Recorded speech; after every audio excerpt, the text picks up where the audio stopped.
প্রথম হচ্ছে পূর্ব দরজা, ওইটা হচ্ছে সিংহ দরজা, ওইটা হচ্ছে ধর্মের দরজা। উত্তর দরজা, ওইটা হচ্ছে হাতি দরজা। ঘরে কেউ বুড়ো বুড়ি পড়ে আছে, যাচ্ছে না, ওই দরজায় দাঁড়িয়ে ভগবানকে প্রার্থনা করলে ও সমস্ত মুক্তি পেয়ে যায়। আচ্ছা, জয় জগন্নাথ বন্ধুরা, আজকে আবার চলে এসেছে একদম পুরো পুরীতে। তো আঙ্কেল বলুন আমাকে যে এই যে চারটে দরজা পুরীর মন্দিরের, এই চারটে দরজার মানে কি? নীলাচল নিবাসায় নিত্যায় পরমাত্মনে বলভদ্র সুভদ্রাভ্যম জগন্নাথায় নমঃ।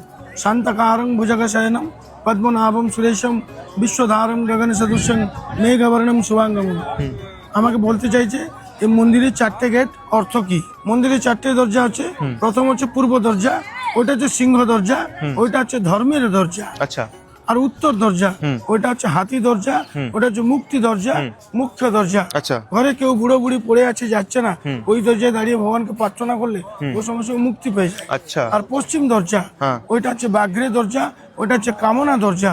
মনে যে কাম বাকি আছে আজ পর্যন্ত পূরণ হয়নি, আপনি যেটা চাইছেন কাকে বলতে পারছেন না, ওই দরজায় দাঁড়িয়ে ভগবানকে প্রার্থনা করলে আপনার কামনা ইচ্ছা পূরণ হয়। আচ্ছা। আর দক্ষিণ দরজা, ওটা হচ্ছে ঘোড়ার দরজা, ওইটা হচ্ছে অর্থ দরজা, টাকার দরজা। ওকে। আপনার কোন টাকা পয়সা সমস্যা আছে, ওই দরজায় দাঁড়িয়ে ভগবানকে প্রার্থনা করলে আপনার টাকা পয়সা প্রাপ্ত করতে পারেন। ওকে। আর জগন্নাথের যে মেন রাজা আছে, যতগুলো মন্দিরে কাজ হয় ও দক্ষিণ দরজা দিয়ে ঢুকে। আর যতগুলো মুনি ঋষি আছে ওরা, মানে পুরাণ শাস্ত্রতে আছে, যতগুলো মুনি ঋষি আছে ও পশ্চিম দরজা দিয়ে ঢুকে। ওকে। আর যতগুলো বিধবা বুড়ি আছে ওরা সব উত্তর দরজা দিয়ে ঢুকে। আর আচ্ছা। সর্বসাধারণ সবাই লোক সিংহ দরজা দিয়ে ঢুকে। পুরাণ শাস্ত্রতে আছে, এরকম নেই যে কোনো দরজায় কোনো মতলব আছে। আচ্ছা। আপনি যে দরজাতে ঢুকতে পারেন